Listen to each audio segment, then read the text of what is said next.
This is both the City Council and the Planning Commission. I've deemed it to be a roundtable discussion. We haven't met with the folks from Stantec for a while. I thought it would be worthwhile for not only Council, but Planning Commission, who spent so many, I was going to say months, maybe I should say years, on our initiative on understanding parking and what our options are and where we are. And then, so listen from Stantec as to where they are in the process unfolding thus far and what has to be done the rest of this year. So Rick Day is here, and you're going to walk us through part of the material that you've put together thus far on this. And then I want to have this as just as an open and free-flowing dialogue. There's no stupid questions. Don't assume that, you know, everybody in the room is at the same level of knowledge that you are. So work the system as best you can. Ask as many questions as you feel necessary, and let's get all to the same plane so that we can work to the future and make parking something a reality around here that we can all live with. So, Rick, you got the floor, unless Linda wants to introduce it more. I think that the more important dialogue is the dialogue among everyone relative to Rick and Rick's findings. This is Rick Reef. I don't know if you got introduced. Oh, sorry. Transportation engineer. Mm-hmm. So Rick and I both work together, Stantec. We're both named Rick. Everybody at Stantec's not named Rick. Just happens to be the two of us here tonight. Makes it convenient. But you can just ask Rick the question and somebody will speak up, hopefully. Is there a height requirement for Rick's engineer? No, it's not. You just got the two tallest ones tonight. And striped blue shirts. And striped blue shirts, yeah. But thank you so much for taking the time tonight. I don't know how much time we have, but I would like to have good discussion. That's what I've asked the mayor to see if he could set this up, and I do thank you for your time. We have been working on this. We want to first of all talk about we've been working on this, meeting with staff, but we really need to engage, I think, the elected leaders and also the Planning Commission to kind of get input to make sure we're going on the right direction. It's important to everybody that we get good guidance. We're in midstream, so we're going to kind of launch into it right now, if that's okay. Yep, please. We've got 3 tasks. We have been contacted. We're just talking about parking tonight. Okay, Stantec has done a little bit of work on wayfinding signage. We're not going to talk about that tonight. We're going to spend all our time talking about parking, if that's okay. And what I want to do is bring you up to speed of where we're at, and then what we're thinking about in terms of primarily a parking permit program, and get input from that to give us guidance in terms of proceeding onward. Okay? Mm-hmm. We have been contracted to do 3 tasks. The first task deals with work with the town to develop a parking permit implementation plan. Parking permit implementation. I want to talk about that tonight, where we're at, what needs to be done, and that's item number 1. Item number 1 began end of last year, and its conclusion date per our contract is the end of this year, December 31st. I believe that's right, December 31st, 2014. Okay, so we're midstream on that one, but we've done a lot of work on it. Okay, the second one deals with the council asked us to look at an on-street parking review. In other words, they like the idea of the 4-foot offset from the edge of pavement, and said, show us what streets within the city that we can do if we require 4-foot offset, which streets would be available to be used with the 4-foot offset. And we've done some work, or we looked at the GIS map, which basically has its source in terms of the individual property plats versus the right-of-way. So we have an idea, we have it calculated in terms of which roads specifically have between these different categories of widths on the side of the street available for parking. Okay? And that information that was to be done end of last year, and it was supposed to be completed in end of beginning of this year. December, supposed to be completed December of 2013. Okay? I believe that's right, isn't it? December, yeah, okay. And we think we finished it, but it's never finished until the city manager says it's finished. So that's why I want to share it with you and get your input on it. The next thing, the last of the 3, deals with looking at on-street parking field verification, where some people have landscaping, some people have fencing, some people have other things on the right-of-way, and said kind of document where those are and how many we have of those throughout the entire city, okay, within the rights of way. And we've done that. on these mapping as well. So those are the three, and that was, I think, supposed to be finished up, was it February of this year? February 28th of 2014.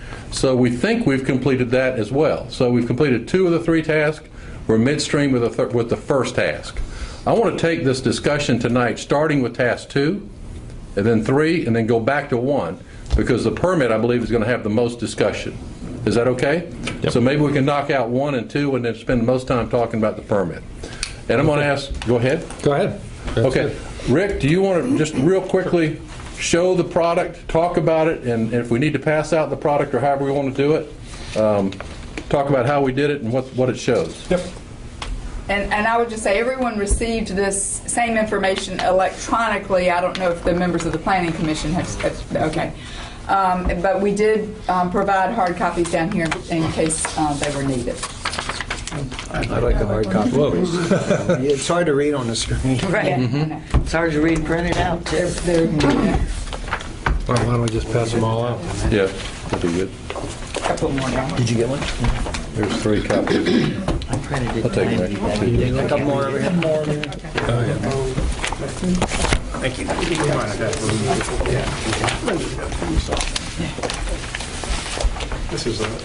And what we have here is our GIS map book looking at the 4-foot buffer area like we have on Palm Boulevard. So as Rick was saying, we went into this, what if we can, or trying to implement this 4-foot buffer area, not just Palm Boulevard, but all roadways on the island to help enhance the safety of the visitors here on weekends. Your on-street parkers are not your typical parkers. It's typically they're coming to the beach. They have their families. They have strollers, kids, coolers, and they have doors open. It's not just get out of your car and go.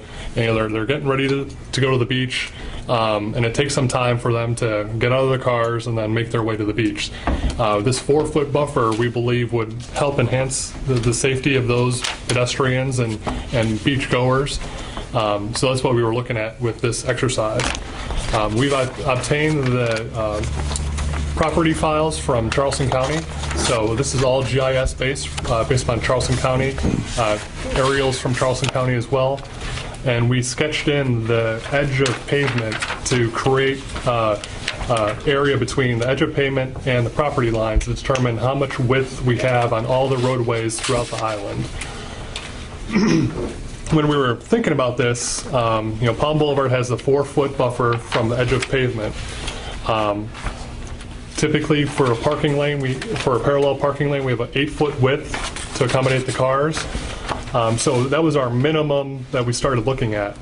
We talked about it with staff, and we don't want people parking right on property lines. So we considered an additional buffer to the property line, a 2-foot buffer and a 4-foot buffer, again, to the property line to make sure that we don't have vehicles parking on the properties adjacent to the roadways.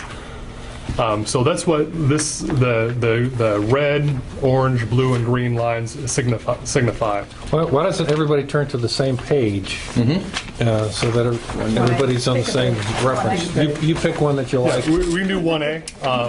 Okay. It's got a lot. It's got all the colors. Initially, the red lines are anywhere that are between the edge of pavement and the property lines is less than 8 feet. If we don't have 8 feet to accommodate a car, we don't want any parking there at any time during the season. So that's what is signified by the red. So you couldn't get all your wheels off the pavement Okay. unless you're on somebody's property line. We don't want that to happen. With the 4 feet buffer. Okay. Right. Well, you mean about the 4 feet buffer. Right. It's about 4 feet buffer. Okay, let's get it clarified.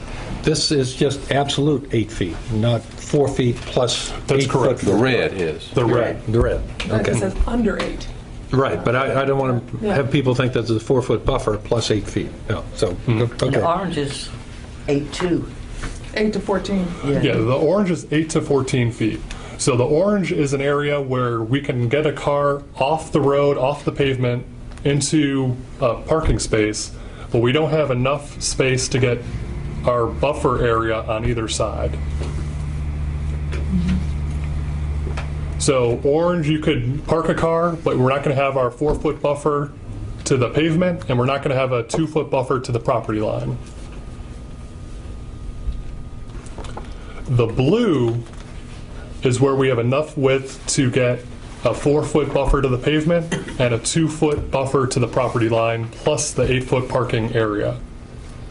So the blue is if that's what we want to use as our criteria for on-street parking, we can have a 4-foot buffer to the pavement, 8-foot parking aisle, and a 2-foot buffer to the property line to give us some give so folks aren't parking on other people's property. If we want to get more aggressive, the green is where we can have over 16 feet or more between the edge of pavement and property lines. So we can accommodate a 4-foot buffer to the pavement and at least a 4-foot buffer to the property line plus the parking aisle. So it's the most generous of the categories. So if you consider the 4-foot buffer as like the door swing, ideally, I believe you would want to say, we want 8 foot for the width of the car. We want 4 foot between the edge of the pavement and where that edge of the car is, right? And then you'd like to have at least 4 foot for the door swing before you land on somebody's property. So really, we think that The green. the green is probably where you ought to be. If you have a 4-foot rule, you want it really, you don't want people opening up the door and being on somebody's property, right? So the green, I think, is really what you're talking about. Questions? Did that translate? Yeah. Okay, these distances are from the center, where are the distances, how are they mapped out? The lines are from the edge of pavement to the property line on both sides of the road. Not on the street. So it's not the variances that you have from the center to your property line, the center of the street to the property line? No. Okay. Available for It's parking. available, yeah. And This is basically the side right-of-way. Doesn't include any pavement. Includes no correct. pavement. Right. there's no pavement, and we haven't talked about obstructions yet. No. So, just to make sure I'm on the same page, or reading this right, since we're on 1B, that, 1A. 1A. 1A, I'm sorry. No, you're You're right. on 1A. It just says 1B. It says on Be the on the outside. side. Looking at the side here, okay. Anyway, that blue on Ocean Avenue, that's really property that we have blocked by, people have things in the right-of-way, is that correct? No, sir. No, No. we're not there yet. Okay. We're going to talk about that next, in terms of where we have Okay, obstruction. but I'm- Blue is 14 to 16 feet. That's just showing you that there's variance narrower in- there. Okay, all right, okay. in the right of ways. Now, all this is also predicating the notion, essentially, of parallel parking. not Correct. Perpendicular parking. Yeah.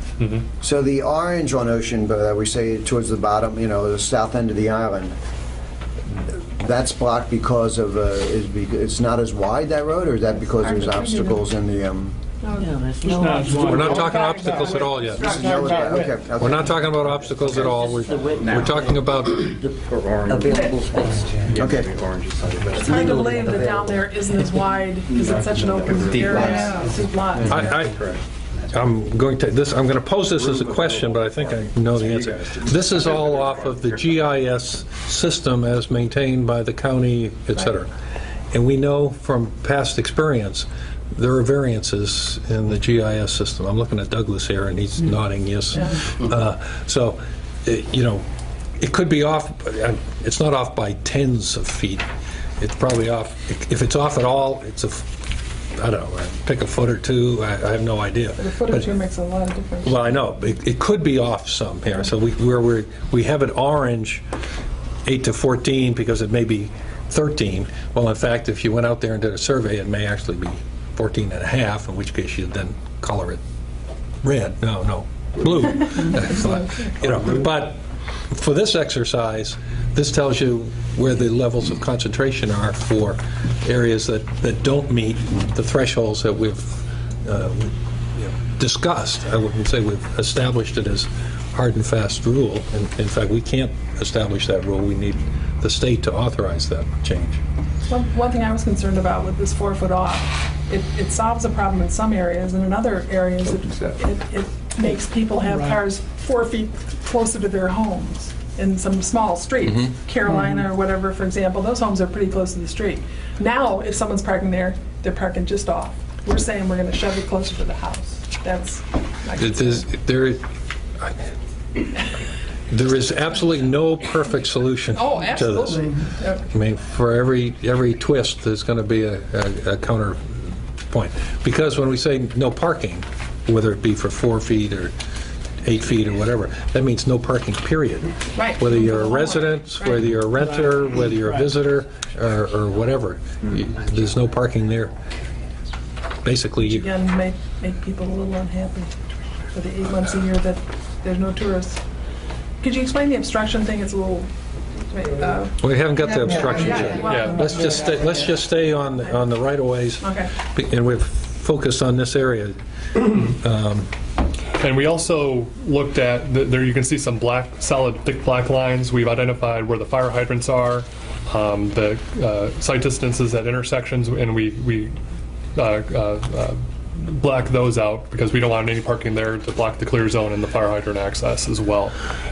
Also where there's curbing, like on Palm Boulevard at the top of the page here, you're not going to have on-street parking, so those were blacked out as well. Okay, so we've looked at 1A. Are there any other pages? I mean, you've covered the breadth of the island on public roads. Is there anything that stands out that we need to look at in particular? Well, on 2H. All right, let's find Is 2H. that anywhere? Yeah, I mean, I realize nobody's seen this before except on the computer, so this is almost a relook at, freshness. This is Palm Boulevard down in the 50s, 40s and 50s. It's got the entire ocean side of Palm Boulevard blacked out. Clear zone. Well, there's a bike sidewalk there. Yeah, but there's room to park. No? Sure. Yeah, no, there's a bike path there. Okay, You can't, You can't take great. it out. No problem. if you park on the bike path, the chief is going to ticket you. The H. Personally? Well, Well, explain the, wait a minute. if you did, he probably would. But I mean, Yeah. 47th and 48th are clear zone because those are private roads. private road. Correct. And so this was our first step exercise to see if we did this and if we implemented all the green for our 4-foot offset to the pavement and a 4-foot offset to the property line, how much parking would we get out of it? Assuming everything was clear. And we were found throughout the whole island, there would have been up to over 3,000 parking spaces available on the green on-street parking if we were to look at the whole island. Is that considering That's Forest legal Trail. That's everywhere. obstructions like That's driveways? It's everywhere. all before construction. That considers driveways and mailboxes. We did account for that, but as far as landscaping, that does not consider that. So if you look at there's a memo attached to this. If you look at the second page of the memo, correct? Mm-hmm. It will show you their tabulation of parking spots without consideration of obstructions. Correct. By color code. In other words, we have 3,480 green, 16 feet or wider parking rights away, 360, I mean, you can read it yourselves, on these tabulations. But of course, it doesn't divide it up into, I mean, each zone stands by itself. We have a lot of parking on Waterway Boulevard, but I guess my I'm not sure concern that's would an be issue. If that's the statistic you're using for doing these stickers and that, it's false because we're really not that concerned about Forest Way parking. I mean, that's really obscure to the tourist, so if you're going to figure that there's 800 spots in there, you're putting 800 more cars in the constricted area. okay. I think what you're asking, and I think we'll get to it anyhow, is we're probably going to need a tabulation like this, black through green, for each one of the boxes on the... Prime areas, yeah. Well, we ought to do them all. I mean, Yeah, okay. And then we've got it, and then we can see, how much do we have on each side of that in the tourist day tripper areas, for instance. Can I clarify that for a second? Yeah. We talk about tourist day tripper areas, but 10 years ago, we didn't have anywhere near what we have now. 5 years ago, it increased. This past Memorial Day, we were full. And in 5 years, it's just going to compound itself even more. In 10 years, we're just going to have dry stacks, for cars on oil palms. So we got to look at the future. Yeah. And again, the citizens are going to be the number one priority, which y'all well know about. But it's snowballing every year with the growth in the Tri-County area. Well, that's why when the way I think of it, we look at these grid by grid, we get the tabulation, and I mean, you're going to eventually tell us, to implement any of this, what we're going to have to do. We would have to go to, I'm assuming we have to go to the state and tell them this is our plan. I'm not sure how the state receives this sort of stuff, whether it has to be island-wide or whether we can do it by grid designation. But we'll have the data by grid place, and we can work in the priority areas first, second, third, and work our way back through the island as time changes. If I could also just add a comment, if I could. When we first took on this assignment, I was thinking if you made 16 feet or greater, kind of the gold standard, we've got to get that. I thought you'd kick out a lot of streets, a lot of block faces, but it doesn't really. There's still a lot of green, on the island.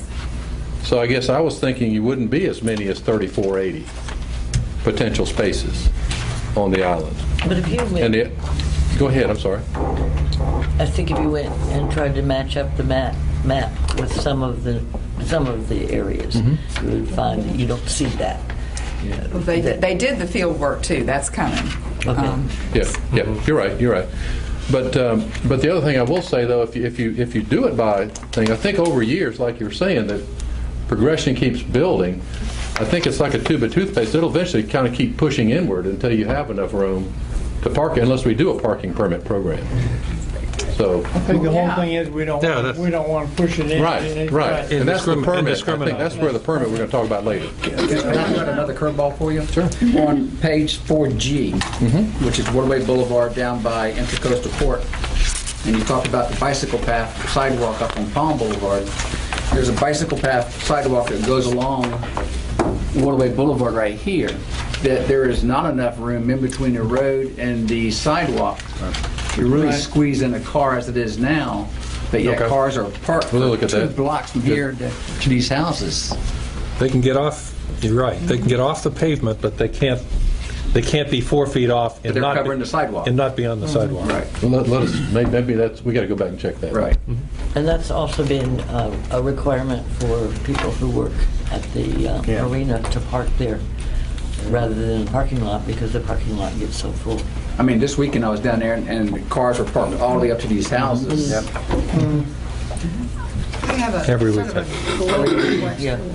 Do we have in our minds a number that is safe on the island? We're going to get to that later on. I'm not going to give the answer. We're going to talk about how we're going to get to it. How's that? Start sinking, or is that? Well, just looking at the growth on the other side of the connector, I think that at some point we're going to have to establish that this island cannot provide a parking space for everybody who wants to come over here. Right. So what is that number? What We're is gonna the get to number it. that we're? I don't have it tonight, but we're working toward it. We're explaining how we're going to get to it. I have a question. Is there a reason why you're not considering a multi-level parking structure? I think Mayor Craneman can answer that best. Well, And Mayor, for the record, it would be helpful for Marie if you would state your name and where you live. Cheryl Burns. And your address. Address. Pardon? Your address? Oh, 915 Carolina. Okay. Well, we have some problems with the existing parking lot. It's how we acquired it. There's some encumbrances on us as to what we can do with it relative to that. We are actually meeting with somebody on Monday who wants to meet with us about putting a multi-level parking / multi-use facility there at their expense, and we don't know where this is all going to go. We just set up the meeting. We'll see where that is. I don't know how many cars that would accommodate, but that parking garage, or that parking lot is pretty big. How many cars does that accommodate now? Douglas got the number, I want to say 300 and, I thought it was close to 4. yeah, 380, something like that. And 6 at the county park, I think, 600. We take about 1,000 cars in our public parking areas between the county, our lots, and the street, and the county has problems in putting up the parking there because they have neighbors beside them that they've made agreements with as far as how many cars can park in the county park at any one time, so. Oh, at one time, and I don't want to put you on the spot, but at one time you did a density study of that area. Oh, man. Beach. Do you remember? Yeah, I remember it. How many people could it accommodate? in this case? High tide or low tide? Yeah. I'd have to dig that out. I'd have to dig it out. I'd have But to that dig. was interesting, and Man, how long ago was that? I thought that it was That was an exercise in looking at, maybe I won't ask you guys to do it because it's not part of your scope, because if I asked you, then you'd probably bill us. I'll take the Front Beach area for one reference. We looked at the number of cars and the number of people that come per car on average, the county park, our parking lots, et cetera. How many people tend to occupy the sea cabins, the other condo-type complexes we have in the Front Beach, and therefore how many people that throws onto the beach proper, and how many linear feet of beachfront do we have there, and then compare that number. And it basically, if I remember right, it was about 2 linear feet per person, beachfront. If you move to the Ocean Boulevard side, it was something like 5 feet. If you move from Beachside up to 41st Avenue, it was something like 7 feet per person. And if you worked into Wild Dunes, it was probably 7 or 8 feet per person. Actually, I think it was actually a little bit lower because they have so many condos. But that just tells you the density of what's in the Front Beach area right now, and why, frankly, why some people want to park in other areas, because they have some beach privacy, if you will. They have their own 4 feet or 5 feet of waterfront that they can work with. But that was done, I don't know, 5-6 years ago. I've often wondered, people have said that they don't want to be in Front Beach, they want to be. What facilities do they have? Good question. Isn't that gross? A lot of self-control. Some of those people are us. Yeah, they are the locals too. Right? Yeah. Yeah, I mean, Most people don't go to the beach for 8 hours a day. Right. Not when you live here. Burned to a You don't have crisp. to. right. Other people do. But I know when I was on planning commission, just one more thing about the building a lot, another deck or whatever. If you did that, you'd have to supply a way to disperse the people. And then there goes your open trams to take them that way and take them that way. If they can't park on the streets and they have to park in the building, you're going to have to move them because Front Beach will sink. I mean, there's just no room. All right. I'll try and find that. I don't want to have to do it again, but I'll try and find Now it. we take the time, but you said you were going to get there, because I really like Sandra's question. It's, I've said this many times, it's analogous to a football stadium. It holds 100,000, they sell 100,000 tickets, not 150,000. Right. So you're going to get to that. We're going to get there. Okay, I'll shut up. So, as far as this work product is concerned, I mean, the only thing I would like to see is in each box how these numbers play out. Okay. But you must have that. We can do that. How you tabulated it in the first place. Does anybody have any other questions on this aspect right now? A general observation, Yeah. like statement came up about Waterway Boulevard. If we know of any other hard impediments, we can let y'all know. Yes, let us know, and we want to make it So correct. you can update it, If right. we miss something, let us know. Or something doesn't look right, just let us know. We'll fact check it to make sure. We will. I'm looking forward to it. He was just simply making the point. Patrick didn't hear you down here. I'm And sorry. I'm just repeating for his benefit that Marty Vitale was making the point that if any of us see anything in this work product that looks inconsistent or needs to be rechecked in the field, then we should let me know. I will let them know so that they can do a recheck of it to make sure that they've got it correct. So that our final data point is when we move forward to DOT and permitting and supplying the data that would support us in court if we got a challenge to whatever we do, it would be accurate. In that regard, you have that kind of data, do you not? The obstructions? Well, not so much the obstructions, but where you said that the GPS or, you know, there is some variance there. You have the raw data that would... From the highway department? Right. Yeah, that was That's ours, that's, Yeah, we yeah. They've given it to all them that in the too. first place. Magic book. Yes. They're happy to give it out. So you have checked the inconsistencies or conflicts, if you will, on here with that data? As best we can, Okay. as best we can. Without going out there and surveying it. Which would be the only way to be absolutely sure. Right. Is each individual property would have to be surveyed against where the road is. I have a question. Go ahead. Gentlemen, with all of the studies, not just this, but the permitting and all that, are y'all familiar with the beachfront management program? Mm-hmm. Okay, and the requirements? Good. Okay. And they're pretty conservative for what's out there Yeah, today. from So, I what mean, I've and then seen. what we're talking about, I mean, this is more than accommodates that. I would, from just my glancing, I would agree. Okay. So the colored lines was the initial cut through in the ideal world of how much parking we can get if the right-of-way was clear. Obviously, we all know the right-of-way is not clear. So our next task was to actually go out into the field and look at run up and down all these roads and look at what obstructions exist on the right-of-way. So the properties that you see highlighted in white on this book. Everybody turn to the same page. So go to 1A. Go to 1A again. And all the properties that you can see are, you know, kind of thicker white outlines. Those are properties that we've identified as having an obstruction in the right of way. Whoa. So we have a inventory of all the properties, the addresses, pictures of what the obstructions are, and a classification of how obtrusive these obstructions are, whether they're small brush that needs to be cleared back, you know, low, or a picket fence or a driveway, paved driveway that would be, very tough to remove or very intrusive to remove. Whoa. Stop there. A paved driveway would have been a permitted encroachment, would it not? Should have been. Should have been, but... Should have been. Did you check against the permitted? Not when the whole frontage is paved.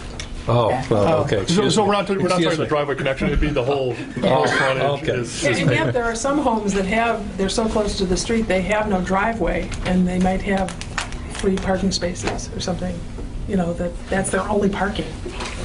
Right? There's some houses on Ocean that way, they're very small, modest houses. We're not talking about that. No, I understand. So there's another issue. And their only parking is in the right-of-way. Yep, there's several of them. So you can flip through, and we focused on the two index rows closest to the beach, and you can see we came up with over 600 properties that have obstructions.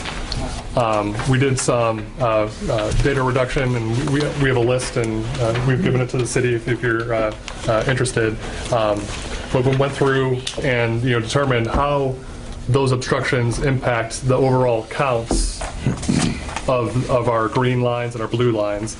And considering all those obstructions, it reduces the available parking by 60%. So we go from the 3480 down to... Let's see if we can digest what you just said. 60% of the available parking that meets the criteria of 4 feet, 8 feet, 4 feet, right? We're doing with 16, right? Correct. 60% of that, or 40% of that is obstructed? Which way did I go? 60% is obstructed? 40 is available. 40 is that right? That's what he said. Let me say, Do it again. it is 60% of the available parking is obstructed. So that's over the green, blue, orange, and red. So that Look at red represents would the have no parking 680 anyway. white Right. You Correct. had 680 white, 625. 625, excuse me. Do you know how many of those are in green? Yes, it's on the Because, second memo. I mean, they're the ones that are relevant, right? Is that the second page? Or the third page, or whatever? It's probably this obstruction. Yep.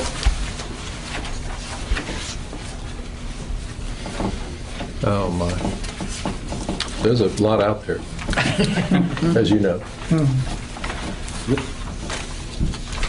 And the green and on. If, could everyone turn to 2B, all of Carolina, almost, at least the west side of the street, looks like every home between 5th and, well, I mean, between 3rd and 6th. I'll go all the way down to Palm. Yeah.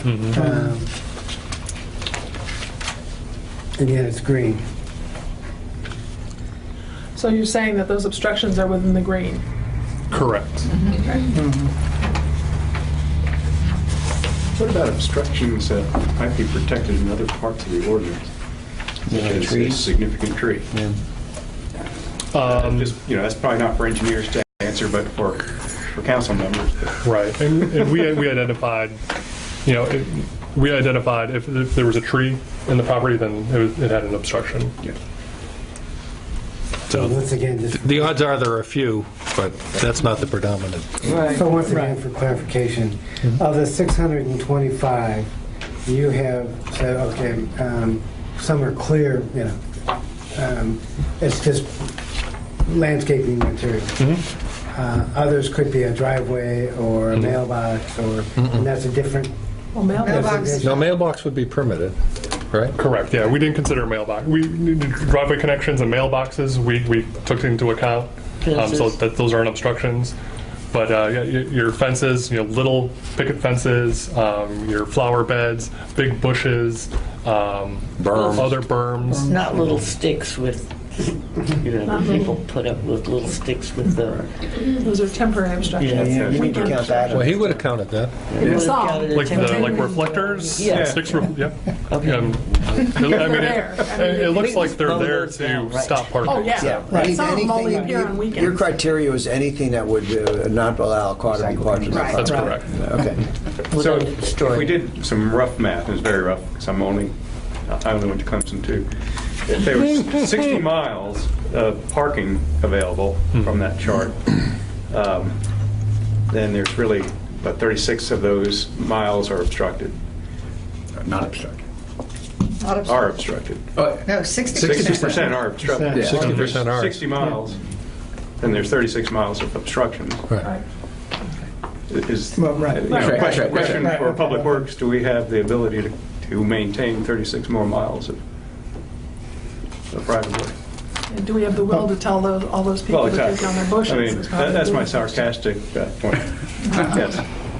Some people, I mean, some of these obstructions, some of the obstructions are nice, and I know, I noticed that my house wasn't blocked in white, so, but had it been, and I was forced to remove it, I would never mow the yard in front of my house.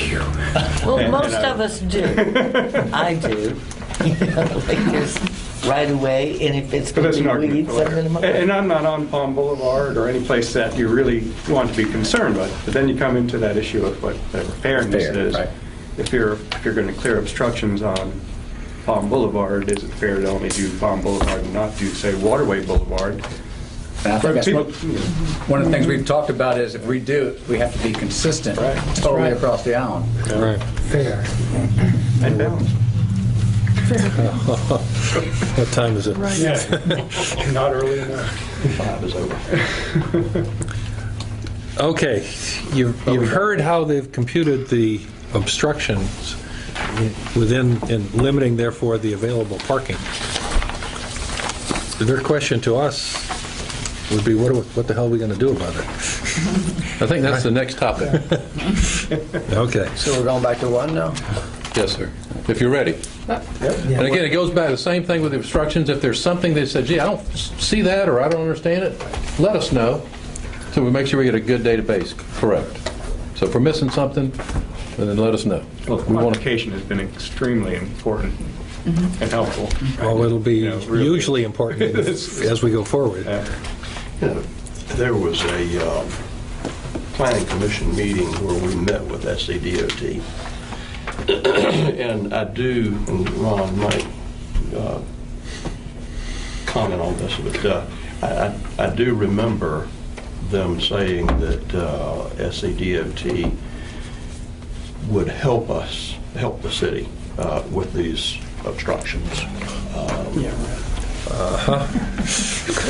That how and to what degree and that kind of stuff, I don't know, but I do remember that mentioned. We met with SCDOT as part of this early on, Right. and had conversations, because it is the SCDOT right-of-way, and they maintain it. Right. They indicated to us that they're not going to come out here and remove obstructions without y'all's consent, without the city's support. Oh, sure. But they indicated similar thoughts, that if the city decided to remove or have residents remove obstructions, they would support the city in that. That's what I There'd want to be a joint effort, the city and the DOT together. what I remember. So Well, these okay, let me- obstructions have not been permitted by DOT. Correct. Well, there are some that have been permitted by DOT. Okay, there are a few, but very few that are permitted. Virtually all that we're dealing with here is unpermitted obstructions. Can't that be incremental? I mean, we wouldn't want to go and do everything all at once, even if the will was there, which it probably isn't. I'm still confused. How does, Well, let me is it somebody's- let me answer her question Okay, first. sorry. You know, what are the resources to do this? You know, I'm going to talk in a minute after I hear from Sandy about my experience with the DOT and their willingness to work with us from a distance.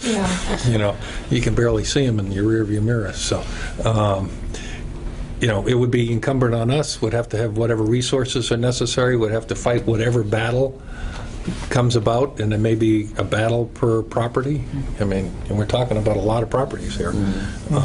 So there's no way this could be done, you know, in a fortnight.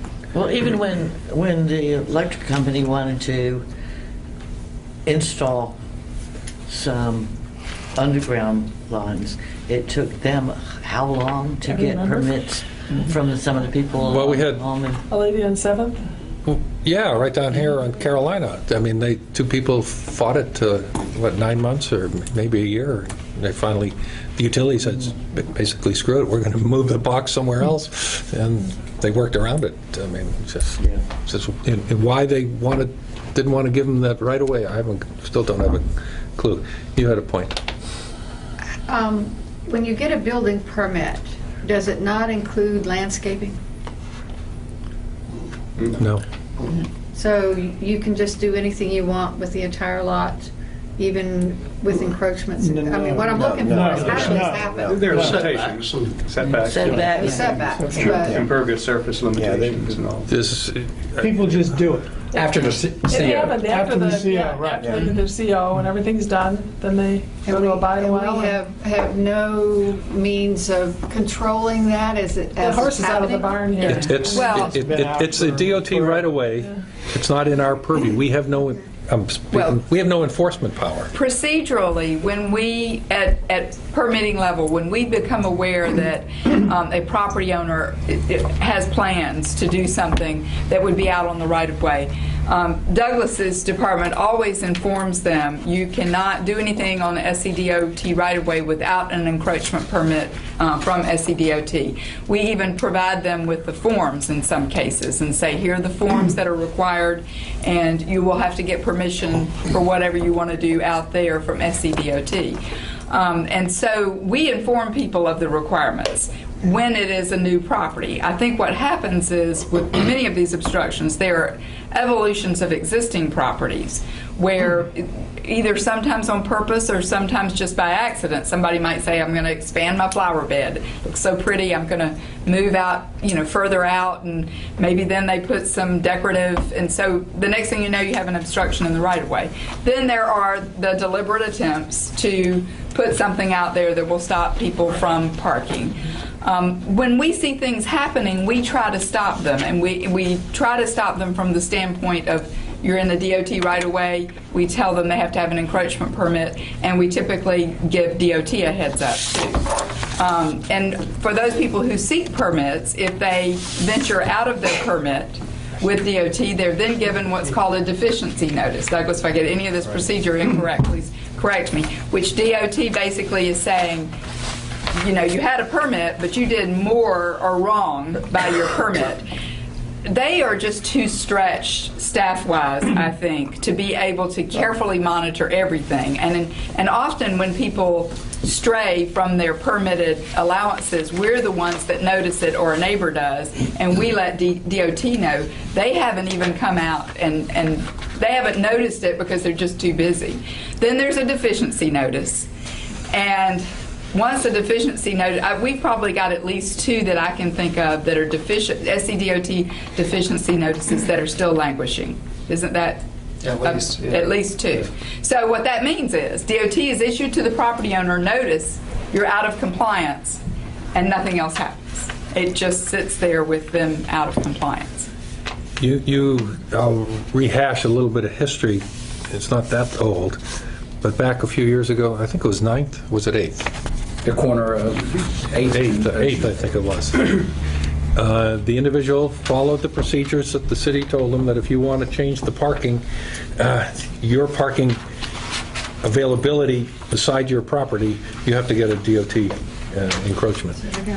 They proceeded to file the appropriate paperwork, got an encroachment permit, which changed the parking in that area from perpendicular to parallel, reduced the parking from, I'm making this up, I don't know the exact number, from maybe 6 cars being able to park there to something to 3, and the surfing community went crazy. Is that about right? And, you know, it made it in the paper, you can't do this, you're hurting our ability to surf, all this other stuff. Called DOT in Columbia, all sorts of heartburn. Local DOT said, oh my goodness, the management said we probably shouldn't have issued that encroachment permit. Does that sound right? That's okay. So they tried to pull it back, and of course the property owner says, wait a minute, I've already executed to the permit. I followed the rules. I followed the rules. You gave it to me, I did it, you can't pull it back. And they came out, somewhat punitively, I think, DOT did, and said, well, you didn't exactly follow what we said. There, you know, you moved this little path was 2 feet closer than it should have been. So DOT worked him over a little bit. You're not going to record all that. Well, she is. No, she worked him over. The DOT worked him over. They were embarrassed for having issued the permit. The property owner said, wait a minute. You're giving me all this grief, but my neighbor next door and the neighbor on the block down the way have far more egregious encroachments, in fact, total encroachments. No permits. With no permits or anything else. And you haven't done anything to them. So the management of DOT said, wow, we'll do something. We'll send them the letters. What's the term? Deficiency notice. Deficiency notices. Basically, demand notice, get this right, get this stuff off the encroachment. And the management told Linda and I said, well, we're going to follow this. We're going to make sure this happens. How many years ago was that? At least 2. Yeah. At least 2, maybe 3. And they just don't have the resources to follow it up, because then they have to take it to court. Then it's a court action. I mean, it's just... So what I'm hearing is we really can't depend on DOT to help us with these encroachments.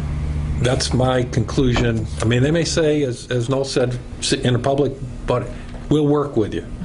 But they're way back there. I mean, they'll give us, frankly, they would authorize us to enforce encroachment control in their rights of way. Am I stating it right? They'd empower us to manage their right of way from them. And they just It's called basically passing the buck. they just basically leave the scene.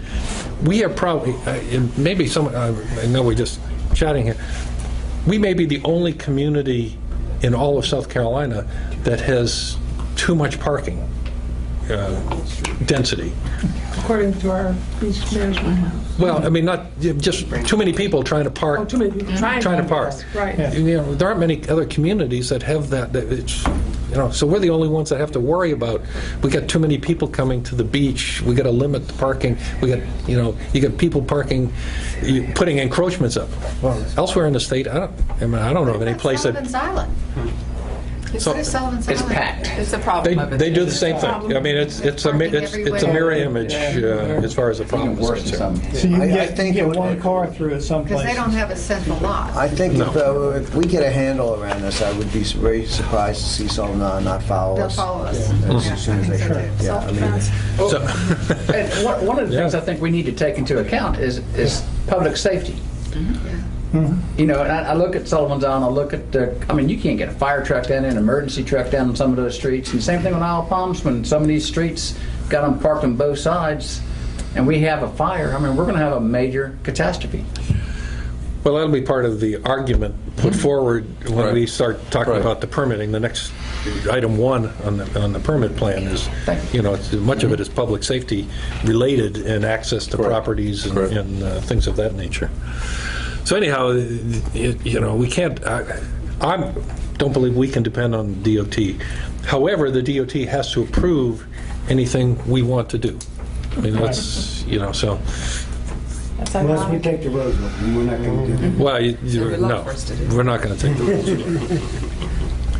There is, because it'll come out eventually if it hasn't already been paid, there is legislation in this year's budget for the state, which is a conditional point, at least put in there by the House, the Senate hasn't approved, that would say they're going to take monies that are, Linda's going to correct me, I'm going to say CTC money? Yes. Transportation, Transportation. and they call it C funds. Is that right? Yeah. That's an old name for it, but it keeps cropping back up. Whereby the CTT, there's money given from the transportation to each county to worry about their roads, whether it be bike paths, roads, bridges, Drainage. whatever, drainage, et cetera. The C funds are for roads. The legislation says if you, the municipality or county, take over a road from the state, we will set aside a portion of the C funds that is used generally for county use. We'll dedicate a portion of that based on an amortization schedule, based on the useful life of the road and what the maintenance normal would be for you, the municipality that has taken over that road, so that you don't have to take a road over and have no source of funds to help maintain it.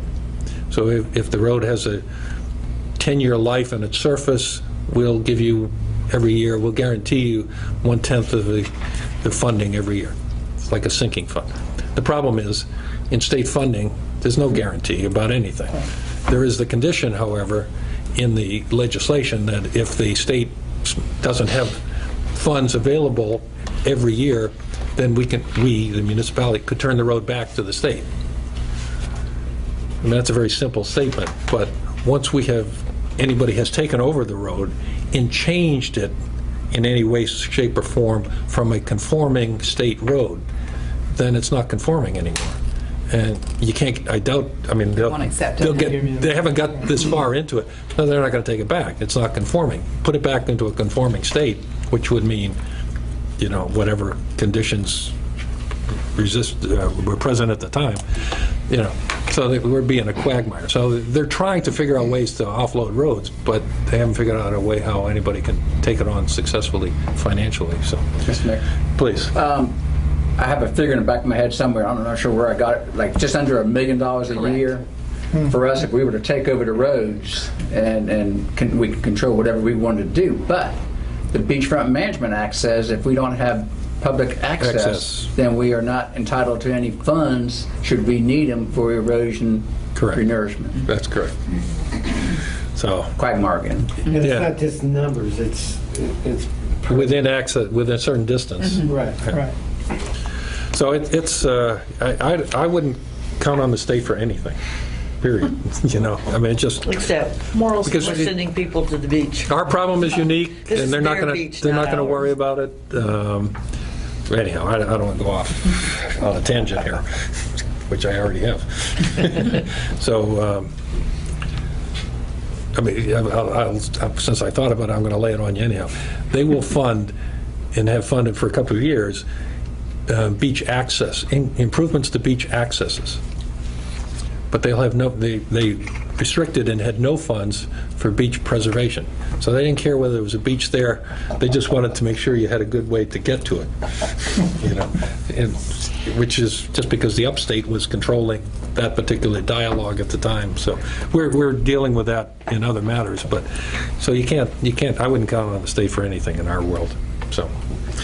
Okay, let's talk about the permitting plan. If we may come back to visit each one of these elements as you go through the permitting discussion, since that's so important.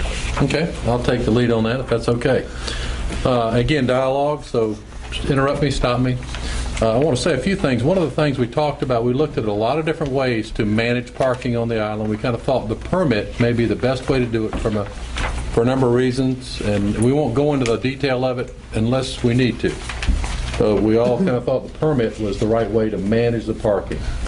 I kind of equate, well, let me say one other thing about the beach management plan. The way I read this, and Douglas, you correct me if I'm wrong, it has a certain specification. You have to have access every so many feet or mile, you know, quarter mile, eighth of a mile, whatever. You have to have so many parking spaces for that. So it's amazing the length of the island is a piece of the equation, and really you have to have 111 spaces, the way I calculate it, to meet the public access to the beach management plan. Plus we have a county park, which is a regional park, that has to have 150 spaces, which it has more than that. So according to the letter of the law, the way I read it, and I've read it about 5 times to make sure I got it right, is we need 111 plus 150 for the park. That's what needs to be public parking to meet the beach management plan as it stands today. That will give you X amount of distance down the beach. Then you have to have more parking, okay? Whether it be 6, again, it's been a while back, 6 or 10 cars, Right. gives you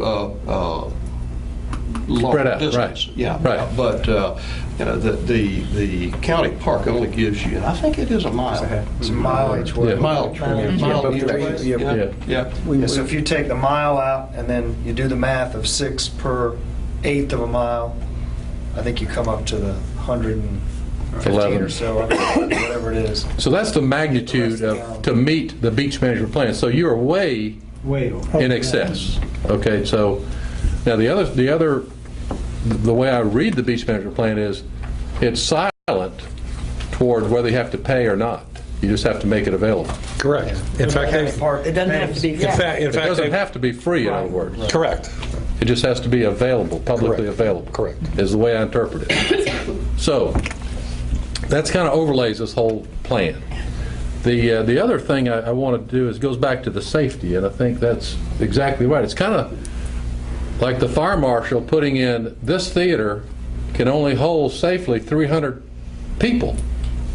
Otherwise, it's unsafe to have that many people. It's kind of like what we're dealing with here on the island. You can only put so many people on this island and have it safe. I don't know that number tonight, but it's kind of like that on these big weekends. If we have too many people, too many cars, we need to think about what that cap is. And we need to look at a permit program, I think, that's analogous to that in terms of what we think makes sense in terms of how much we allow onto the island.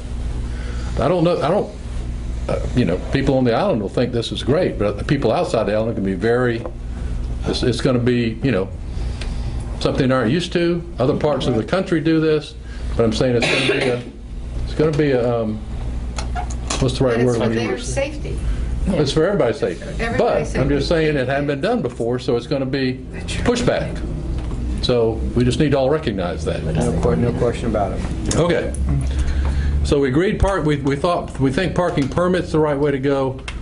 We spoke with Stern. Thank you for coming tonight. The city attorney, that we need to be treated. Everyone needs to be treated equally, whether you're a Mount Pleasant resident or somebody from Columbia or wherever else, in terms of being able to get access here. We can't give preferential treatment necessarily to the people inside the city limits, because these are DOT public rights of way. That's the way we got to look at this. So everybody needs to be treated equally in terms of this permit process. Okay? That's kind of another precursor that makes sure. And stop me now if you say, no, I don't disagree. You do disagree. We also, there's a number of questions I have for you. I will give you my thinking of how I think we should proceed, but I'd like to hear back, because this will kind of start setting the tone of what maybe a successful parking permit program would be, okay? I have one question, Okay. and this is for Sterling. In terms of this equality, then how does Charleston, downtown Charleston, have residents parking only? They own the streets. No. No, they don't. Downtown Charleston follows, and downtown Columbia has the same thing, and they're really following a case, which I can send you, but there was a case in Arlington, Virginia that sort of outlined all of the reasons why they can do it that way.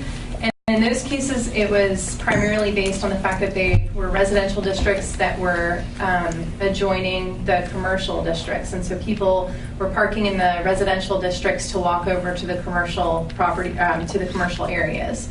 And the same thing was happening in those other communities. And so based on all of these guidelines, they were able to have the same type of scheme in their ordinances that would allow for that type of thing. Isle of Palms is different because we don't have the same facts. It's people are parking here for recreation and to have beach accesses, which, the beach is public and it is accessible in certain areas to everybody. So it's not the same situation where you have residential and commercial sort of backing up that can follow that exact ordinance that they have. I don't think that ordinance would really work for us, although we'll definitely talk about trying to fit what this study is doing into something like that, if we're going to do a program like that. So, and it's also the difference between shutting down the roads completely or, having a parking permit program, which is a little bit different, where you're allowing so many cars to park on a street with a permit and that type of thing. So, we've also, that was part of the issue too, is that there's a lot of different residential districts downtown. And so only the residents of that one street can park on that one street. So even if you're a resident of the Isle of Palms, you wouldn't be able to park on a street in a different neighborhood if you didn't live on that street. And I don't know that that would really be workable with our situation either, because everyone's trying to get down to the beach. So it's just a little bit different scenario. But in all cases, they did the statistical workup to understand what was hurting them. To make it defensible. Mm-hmm. And we need to do the same thing here, basically. Right. We need to make sure we're defensible. So some of the questions are some of the framing out this plan that I would like to discuss with you. First deals with, we really don't need this permit program 12 months out of the year. Right. We need it during the peak beach season. So I would propose to you that we would consider making this permit program as a straw man. Let's talk about it from May 15th to September 15th. All other times, you don't need a permit to park on the street. Could be May 1st, could be September 30th, could be somewhere around those time frames. That's really the heart of is what we're getting at. So to make it easy on the residents and others, we need to pick what time frame we want to have this permit program to be implemented, I feel. Didn't we also speak of not only months of the year, but times of the day that the parking permit would be till 8 at night or something? Sure. 6 to 6 is what we were thinking. So it'd be time and also the day. So really, I would think after 6 o'clock at night, even during those time frames, you wouldn't. So I'm kind of just asking for a head nod or a comment or whatever else. If you think we're off, out of base, that's one of the early kind of discussions we need to say. What time frames do we really need to think about this thing being? Yes, sir, Mr. Ward. How much is it going to cost to enforce it? We're going to get there. I don't have the numbers tonight, but we're going to talk about that. Well, it should be self-funding. Yes, that's the goal. That's the goal. Cost neutral, revenue neutral. It should be, whatever. I think it has to be. Yeah. Enforcement and everything else should come. Enforcement must work. If we don't enforce it, come out of the fund. forget it. It should not be, even though, the way I see it, we're going to be charging the residents for a parking pass to be able to park. If someone lives on Waterway Boulevard and they want to park at 30th First Avenue, they're going to need a pass. That's And correct. So, I mean, if you know, that's one thing we got to be, but this should be, you know, whatever enforcement we're going to do this it shouldn't be any additional cost to the city above and beyond what we charge for the parking pass. Right, we would like to structure this whole program such that whatever fees you charge for the permit would offset the cost to implement it. In fact, I'd be doesn't the very law interested in say, seeing those numbers. I'm sorry?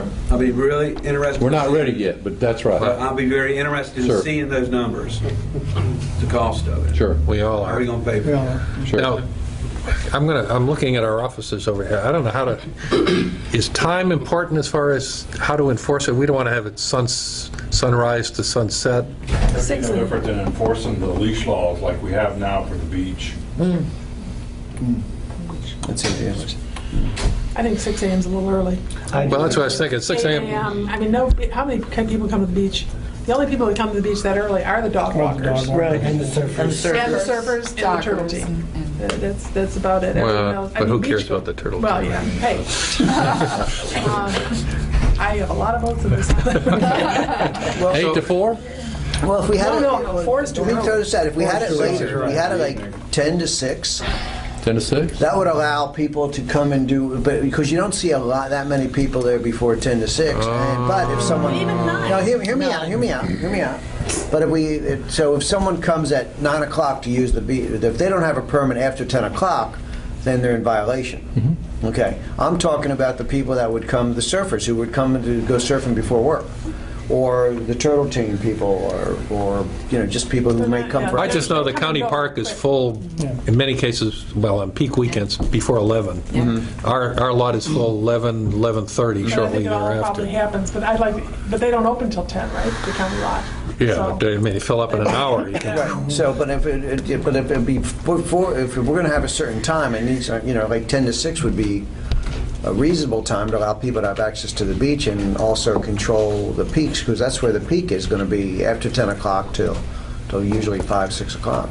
I don't understand what happens before that. If somebody comes at 7 Anywhere o'clock in that's the legal parking, they morning, can park. Yeah, Then you they can park don't- as long as That's right. there's They a don't need a legal permit. spot. They don't and even, then if they stay till 1 o'clock in the They afternoon, have get a ticket. to be permanent. They don't get a ticket. They have to, yeah, they have to either have they have to pay, you know, it's just like a parking meter. When, you know, if you're parking a free spot and your hour's up, or you're parking a spot and your hour's up, you got to feed that meter again. That's all the same thing. So we got to pick a time. We don't have to do it today, but we need to think about what the right timing is in terms of. I mean, I'd prefer something like 9 o'clock, but I'm open on that, but I don't think it needs to be 6 o'clock. no, not 6. Are you guys going to be watching the traffic messages, that kind of thing? They're this going summer? to. We are going to. We are going to. Well, then why don't we just include it for you to Okay. look and see where the traffic is, I mean, when it comes and when it leaves. Okay. And I personally, I would really like to leave as much of it up to these guys Okay. as possible, so they can take the heat. Well, bear in mind, people's behaviors are going to change They will. once you start charging for parking. That's So right. people who might have come to the beach at noon may come early because they're worried about not having a spot. I can tell you from personal experience in New Jersey, you got to the beach real early in New Jersey So that because you could everything find was spots. paid parking, the 100%. If you didn't get there and they ran out of spots, you know, it's time. But we can change it. We can do the first year of this. We could adjust it for the next year based on what we learn. I think that's got to be the case. Okay, that's a good idea. So are we getting, I know with our new system, Chief, we're getting the data on the connector.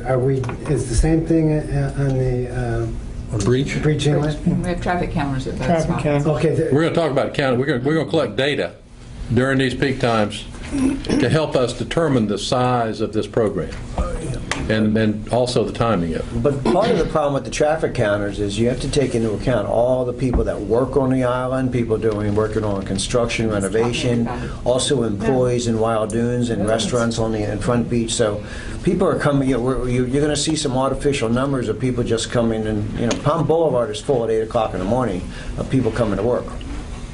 So keep that in mind from the traffic counters. It's not a pure traffic type number. No, the counting, they're going to, I shouldn't tell, I think they're going to count parked vehicles. Yeah, we're going to get to that. We're going to talk, I'm talking about the travel. traffic counters. Yeah, okay. Those they can be skewed somewhat. Want some numbers? Go ahead. So we're going to get the data as to how many people come on the island, how many passes we may need to have, and then we plug them into these GIS of where we're going to park them? Not exactly. Spaces will be Not available. exactly. Whatever space is available is where they'll park. In other words, what we're trying to do is take down the number of people that come onto the island to park, and then they'll park at the spaces that, if we say 4-foot offset where these green lines are or whatever. So there'll be permit parking Only. only. Only. On the sides of the road. Between hours. And if Between 9 it's and not 6. marked to be permit parking, you're not allowed to park there. You can, let's that's say this, interesting. it'll be, if you come to the county park, you can pay and park there. Right. Without a permit. Okay. If you come to the lot, if you come to the city lot, you can pay there and park without a permit. If you park on the side of one of these roads, you need a permit. But we are Period. going to, we are going If to you park on designate- somebody's, sorry? We're going to designate which roads they can park on. There'll be no parking signs. There has All right, to be something. let's just assume right now they're going to be where they park today. But that's Say, in permit areas parking that don't permit. have the right-of-ways that we're talking Right, about. right. So you're going to allow somebody to park with a permit when there's only 4 feet? No. No. Okay, but they're doing that now. Sure. So we're going to change that. We're going to go. Change that, We're going to We're go going to. designate where those We're going to go roads to are green that they can use and green and permits. blue possibly, Yeah. and say only the green and blue will allow parking, and then you must have a permit during this period of So that means we're going to time. designate those roads. My understanding that we're going to literally have every car that parks on the island, resident or visitor, Will have a needs to be pass. 4 foot off the island, opposed to 4 just foot what off we the road. do on 4 foot Palm off the road. Boulevard with the white line. Yep. I mean, that's going to be also. I mean, that's what we're talking about. Is that right? You'll get a lot of signs. Well, if that's what you approve. That's this body's decision. So that's how we would enforce it. They would have to be, if they're not 4 feet off the pavement, they're in violation. Right. So what you're gonna have is someone, if I have a bunch of people over at my house, have a lot of people in violation because Hartnett doesn't have the width to support parking. Well, I Or can't, park in your driveway, that'd be Park on your acceptable. lawn. Well, how about if he has a birthday party, he has 20 people? They have to park off. you'd have that trouble. Have This is that the problem devil's right in the now. detail. That's right, that's right. I mean, that's a real. We've got to treat real everybody example. equally. That's why we're having this That's right. discussion, Right. because we're going to wind up saying, okay, if it's in a, I can't remember the color codes, it's a red or orange area, so we're going to make that no parking. And the citizens who used to parking there, who live there, say, wait a minute, you just designated my frontage That's right. as no parking. Right. Doesn't matter if seasons or anything, it's just no parking. And, you know, Wouldn't it make sense? we got to though? tighten our belt. Wouldn't it make sense to start where we have the parking that we know that becomes a big problem, which is Palm, which is this end, and stopping parking, period, on Carolina, on the upside, and then work backwards if we have to? Because don't see people going to the beach parking 2 blocks back from Palm. If everything starts getting designated as no parking, then It'll go. it They'll will move back. It's like a balloon. You squeeze a balloon, Yeah. the air's going to go somewhere else in the balloon. Well, that's kind of true, but on the other hand, if you come to the beach with a passel of kids and a bunch of stuff, are you going to want to drag them all 2 blocks? No. Well, I can say, I I- can quote on that. I've seen it happen down by 6th Avenue. They pull up to 6th, they drop the kids off and all the stuff, and then they go park somewhere. Only dad In gets Ron's world, Exactly. in Ron's world, it sounds like a new TV show. At 42nd Avenue, a couple of, I can't remember, did you design the house? The guy that built the house right there at the corner? At the corner? Okay. I mean, Somebody really wealthy designed that. Charleston's finest architect. okay. Anyhow, the guy's owned the property for years, tore a house down, built a nice house, and he's moved from Atlanta there, and now he's all upset because people come down to that beach access, most of whom are residents, frankly, and drop their kids, coolers, anything else off there, and try and turn around. You know, all this traffic is in front of my house and all these people coming and going. Well, so that they drop them off and go somewhere else to park. They could be parking in their own yard. We told him Ron may it do it was the beach when he goes to the community beach. when he bought the lot. I usually walk anymore, but what I found, now that we've got signs up, the unobstruction signs for curb Here in the cuts corner. with the 2 surf lane and all of that, we used to have a good 18 to 24 parking spaces along that stretch. Of course, then that fellow finished his house and got the world's Charleston's most expensive landscape architect to grass the right of way. But now everybody's parking along Palm Boulevard, and they are trekking down. Well, that was my point, is that they'll come, like Barb said, they'll come, drop off, and then they'll go find a place to park. And I'll sell my driveway at $20 a pop. They're moving down 42nd or all along Palm there too. Then the driver walks and comes and picks them. So it just causes more congestion, frankly. Yeah, and look at these plats here, and look at the amount of green. I mean, basically, we're opening up Isle of Palms, wide open, for however long. It's open now. Yeah, but what I'm saying is... But they're not parking. But that's another discussion. And it's really, what Bev said is, right now, but in 5 years, people are going to walk from the back of Isle of Palms to go to the beach. I mean, we got to look at the long-term future, not just what's going on right now. Well, that's why you limit a parking permit. That's why we're talking about like permit, that balloon right? that we keep talking about. We've not limited how much air we're going to flow into that balloon until we come up with parking. What Sandy said about downtown, I really would like to check more details about neighborhoods. Whether neighborhood talk about specific. what's the distance, from a commercial district. Can we designate Residential. residential areas, like with Forest That's what I Trail? thought we were There is no originally way thinking. you can not park. In Well, the answer is residents limit only. the number of permits. The number of permits is going to And limit. We can see what we have. I think the Planning Commission did a great job, especially when Noel was very instrumental in that. We know how many cars we can put on Palm. We know where we can put cars in other spots. We designate, okay, this is where we're gonna the permits that we're gonna have.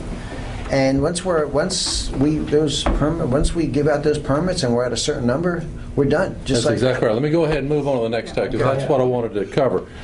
Really, we're going to sell permits, and when the permits are done, they're done.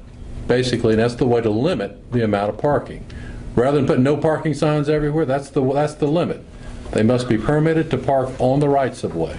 Okay? We're still going to let you park in the public lot. We're still going to let you park in your driveway. But if you're on the public rights of way, parallel parking, you must have a permit.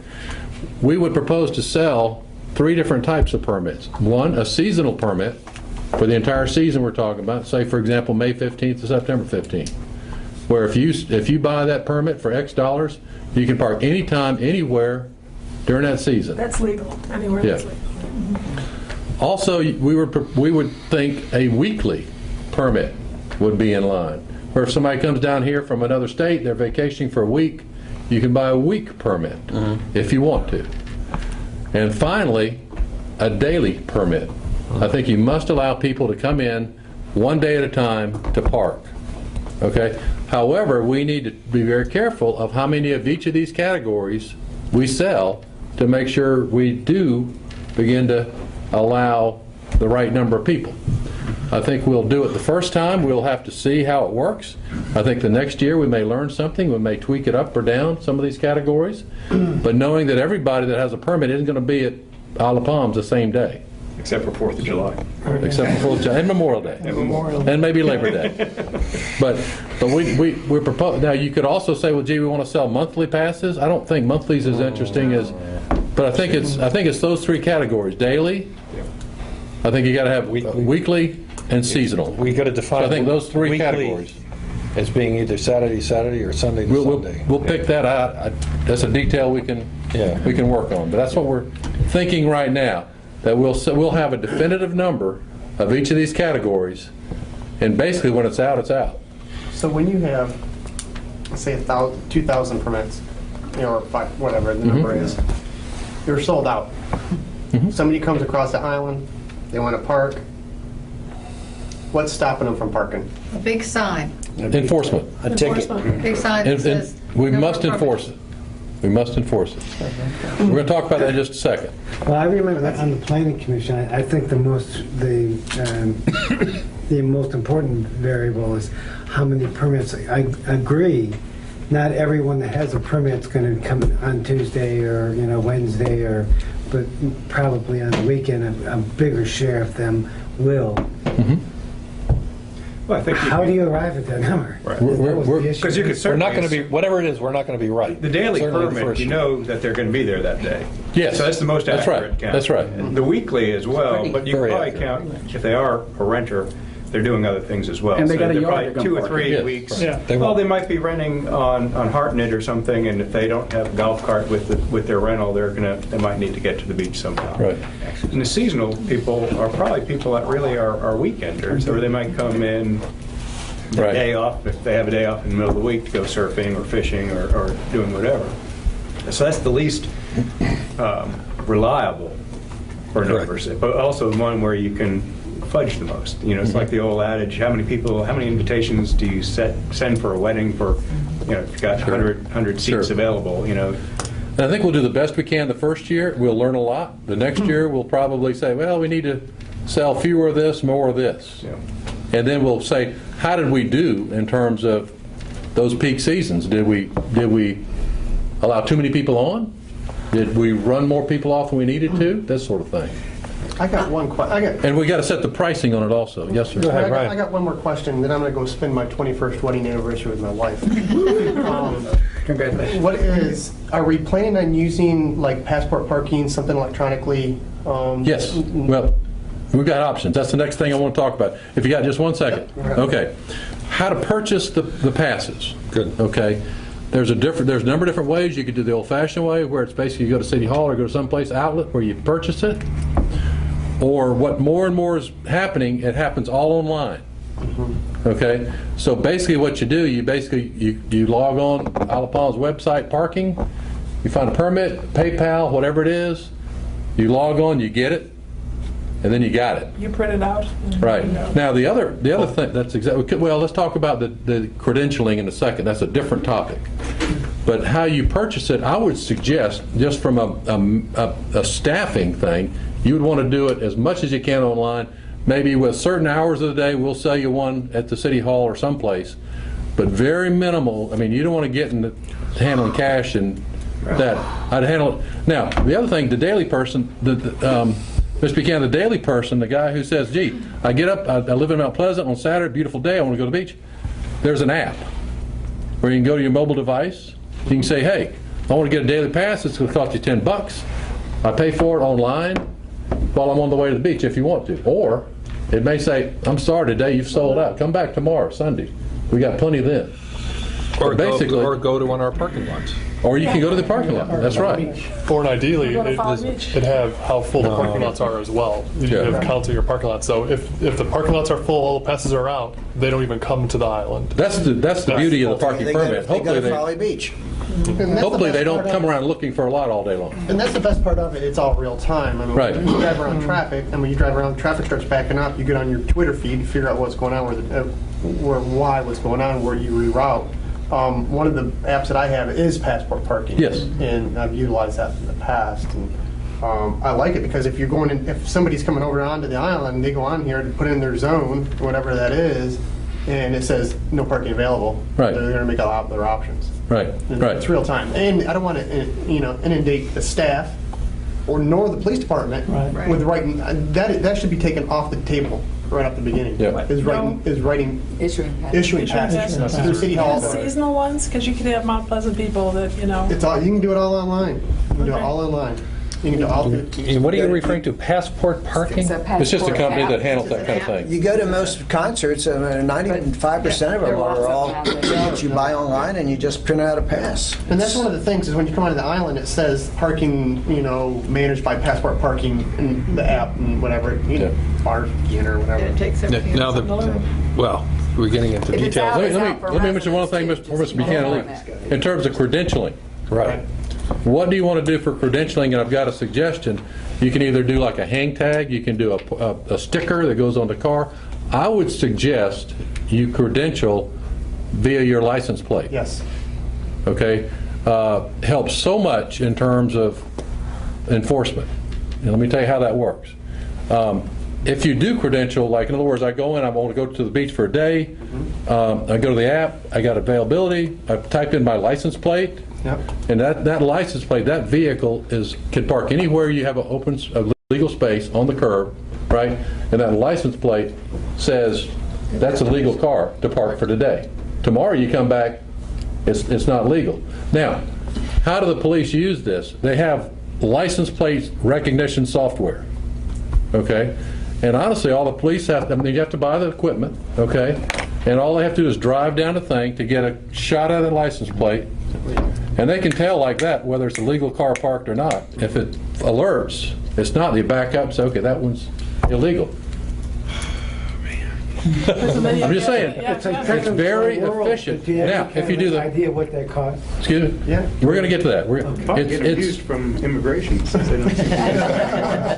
But if you do the sticker, if you do the hang tag, it's a lot more enforcement. It's a lot more cost of it. Well, It's a lot more labor intensive. Well, people can fudge it. They'll just put it, Hang something on the- Counterfeit. Yeah, counterfeit stuff. Are there parking management companies, like when we had the bids for our public Yes. parks? There Yes. were companies that were... Yes, they okay. do this stuff. Yeah. And that's. I want to make sure we're on the right path. The next step would be to bring them in here to talk to the town management about, here's how we do it. And basically, you pay them per transaction. We had to. Okay? But anyway, They're different companies from what you guys are referring to. They're actually. There's a they work handful with of companies that do sophisticated this. environment. There's a handful of companies that do this, and Passport's one of them. So I would suggest you do the credentialing via the license plate. Okay, and so we've got some things that if everybody kind of head nodding generally, thinking what we're talking about here. Okay, so we've got a couple of big questions here. And I know Mr. Ward's got one of them. How much it's going to cost and how much is it? And I don't have that yet. I got to make sure, number one, this is a process that you feel is realistic. Then I get the vendors in here. We can start beginning to develop quotes. That's the big question. And then right it goes there. to. That's the split in the road right there. We're going to let a private vendor handle this, not more city responsibility. It's the city's call. They would be happy to handle it. We would still handle the enforcement via Yes. the electronic. Right. That's not what they do in Wrightsville Beach. They turn it over to a whole company. That's right. They You can do work it either for way. the city, but I'm just concerned with officers. I mean, Well, they're doing it. I could finish. You know that they're of them going up and down 23rd Avenue, 24th, 25th, on and on and on, checking for verification or credentials. You know, that's just one small example right there. What the cost is. I mean, I'm just a numbers guy. I want to know any single project. You know, I just got through with a big project, and it was always cost for a whole year, figuring out what it's going to be and adjusting to that. And how it's going to be. You answered a big question. I would be in favor of getting a private vendor to handle the whole thing, and including the enforcement.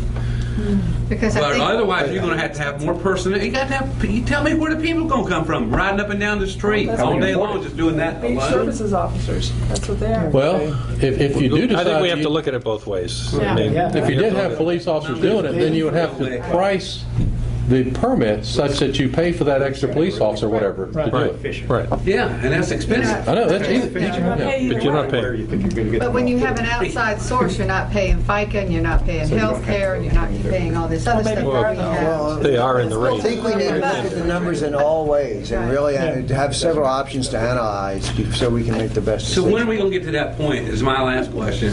Okay. There's one other big question. Okay. It's got to be I have one asked. question before that. Okay. You know, I'm hearing all of this, and we're going from park anywhere that you want, anytime you want, to now we're going to tell you to go online, get this pass, do your license. I mean, we're going from 0 to 100. Yep. Now, I don't know if it can be incremental, but we're going from 0 to 100. And how are our residents going to respond to all of this? How are our day visitors who are so used to doing it a very different way, and they've been doing it for 20, 30, 40 years, not just, you know, the current ones that are coming over. I think it's going to take a great deal of education. I think before we roll this out, we're going to have a lot of folks understand what we're doing and why we're doing it, and how do you go online, and you know, for us, we use apps, we use online, but how many of our visitors do? We're taking the fact that predominantly they all do, and I'm not so sure that that's something that we can take. They can always go to our municipal lot. Right. Well, I think the mean- pricing has to force them to do that. In other words, make the pricing in the lot amenable for these folks that don't want to go through the process of getting it. In other words, it's cheaper in the lot than it is to get the pass. Right. So- Well, that as well as just charging the park is going to deter people. That's correct. Right. Yeah, That's correct. well, the one thing we don't have right now is carpooling. You know, if you're meeting your buddies at the end of 30th Avenue, and it's There's 5 8 cars. people are going to come in Yeah. 6 cars. Right. But once we're charging for that, you're going to see 8 people come in 2 cars. And I think things are going to greatly help the parking because, you know, once there's it's pure economics. The It's supply dynamics will and demand. change. And I think once we start making it valuable, people are going to be smart because they don't want to spend the $10 or whatever number it is to park. And Sandra, one of your biggest concerns, which I share, you know, the day visitors are only contributing 8% to our expenses. This is going to this is going to be a significant revenue. Well, we can't. No money. We have to consider. That's one of my points. I think it should make money. But Well, we I can't. think it By should. state law, I don't think it can be. State I think roads. it has to be road and Yeah. bridge. state roads. But you can fudge. I mean, there's cleanup costs. You can pay the expenses. Pay the Expenses to clean up the roads.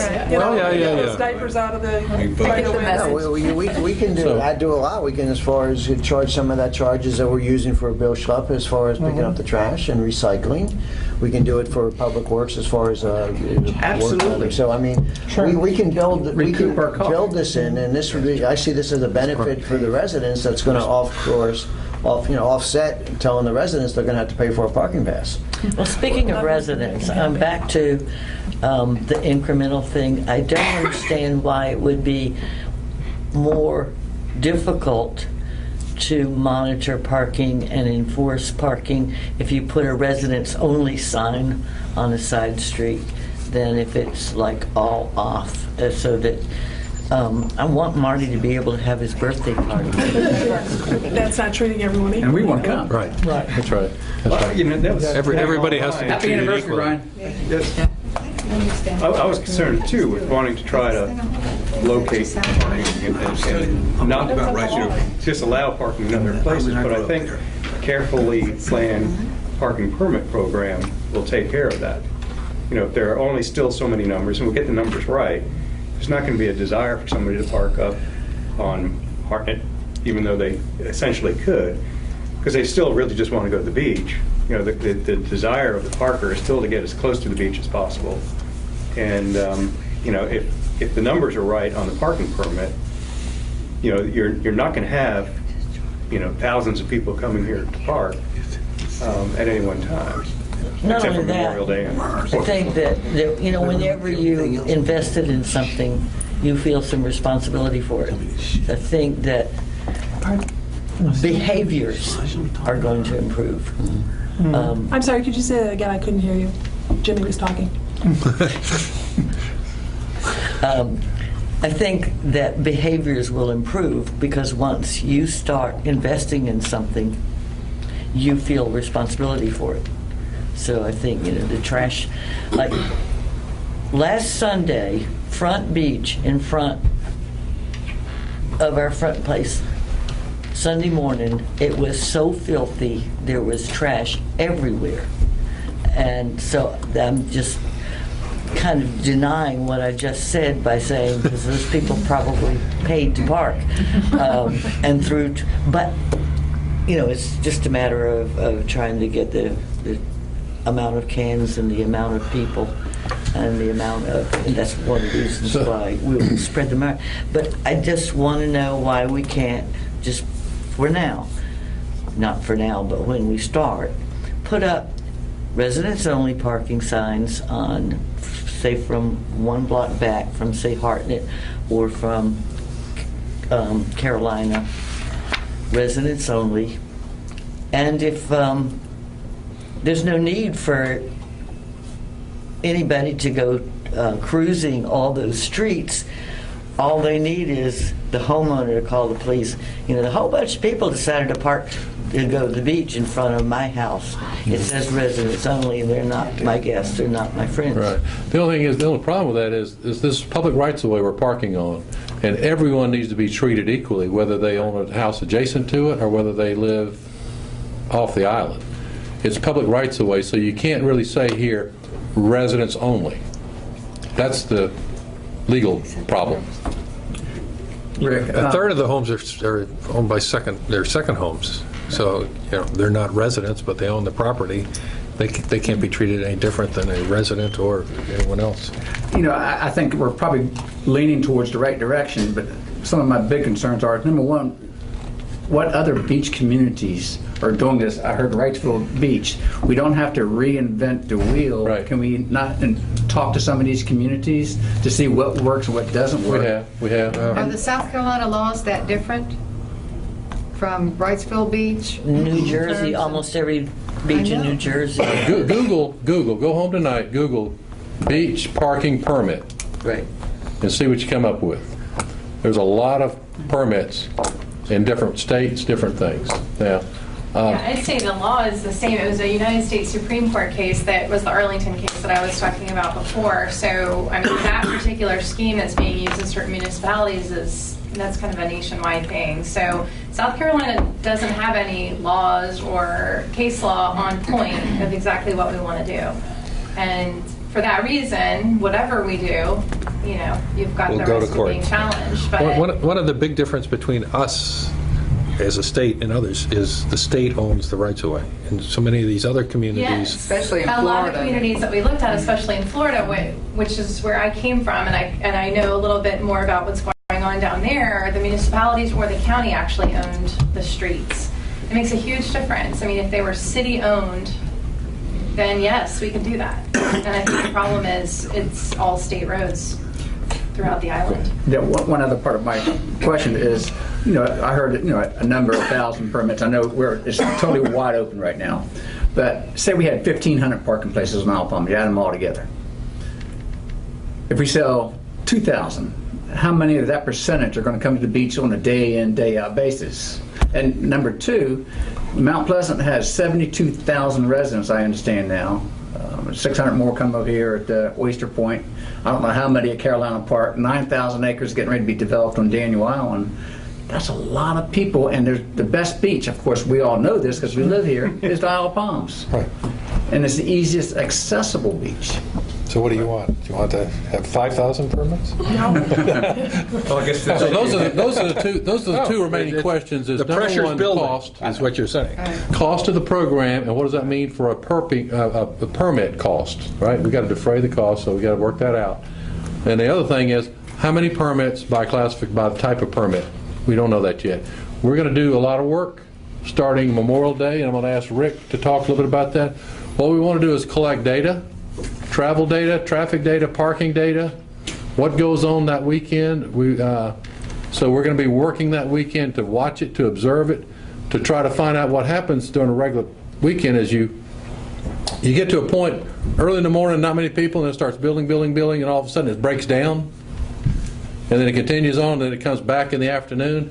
We want to know where that breakdown occurs along that curve. Mm-hmm. And that's the point where we want to say that's probably the area.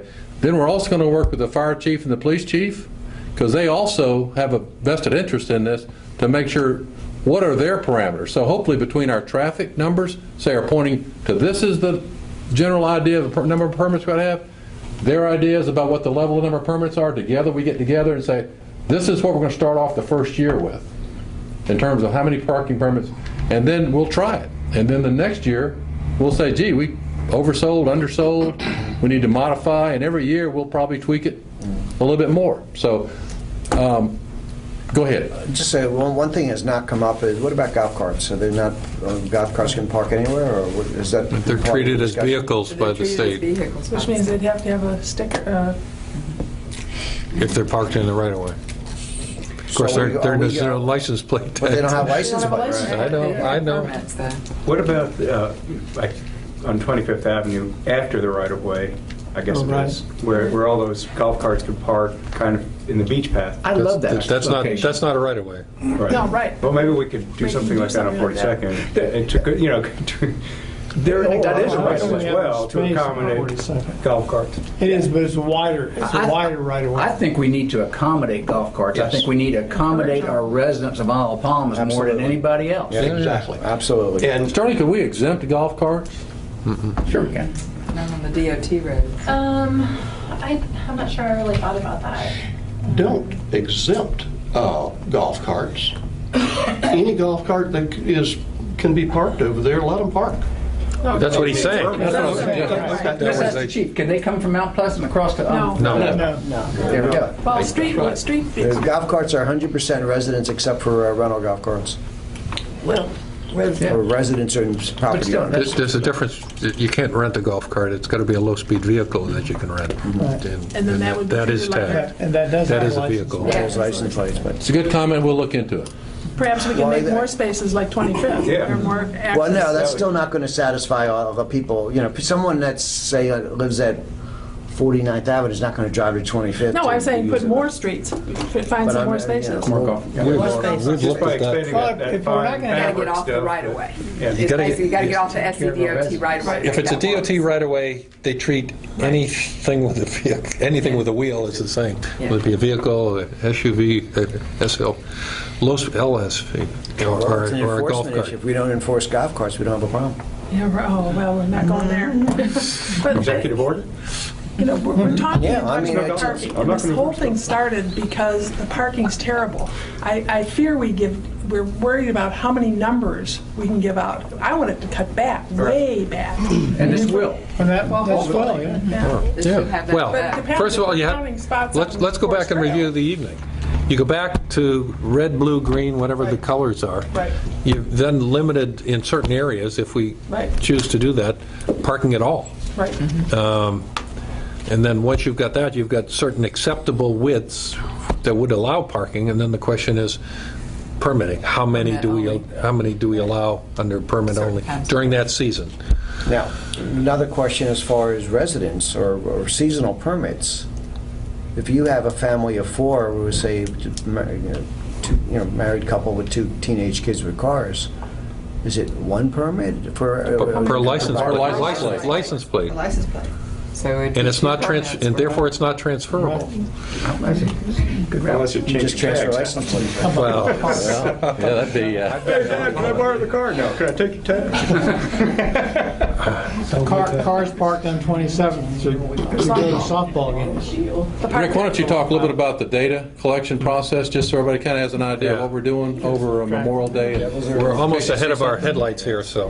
Well, and going back to what you said, you know, we looked at this analysis, and this doesn't inhibit people from coming onto the island. Maybe pushing them back away from the beach a little bit with some of this, but we want to find out a justification of for emergency services and safety. You know, how many people can we allow on the island? So what we're going to do is quantify that potential safety issue Memorial Day weekend this year.